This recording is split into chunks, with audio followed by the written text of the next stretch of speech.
you will regret ever being my daughter.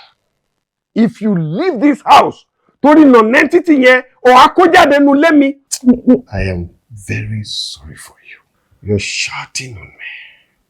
You're shouting. Your father, you regret this action. Bet me, you regret it. Yeah. Me ní koko tí mo fẹ́ regret. Bẹ́ ṣe bá ọmọ yẹn sọ̀rọ̀, mi ò nífẹ̀ẹ́ sí, mi ò dẹ̀ wá in support, and that is the reason for my anger.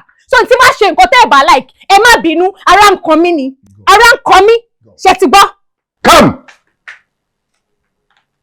I will kill that boy.